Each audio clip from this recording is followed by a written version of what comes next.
The idea of Frankie's came about when we were staying at the campsite here on Rottnest Island and just really had that thought of why does no one deliver pizza on Rottnest Island? We have Callie, who is located up at the Wajmut Lighthouse. Lexi is down at the West End, a gorgeous spot overlooking the ocean.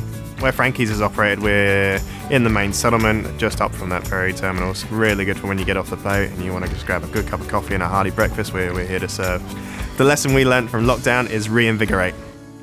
Doing the essential maintenance that we needed to get done, giving the staff additional training so that when we can open back up, we're raring to go, ready for the visitors. Mum and Dad can sit on the deck, have a good reasonably priced meal, bottle of wine, whilst the kids can dip in and out of the park and have a play and also have a good feed. We're really renowned for our pizzas here at Frankie's. The dough is made fresh every single day, so it's not only the pizza delivery that we're known for, but it's actually just the really good quality pizza.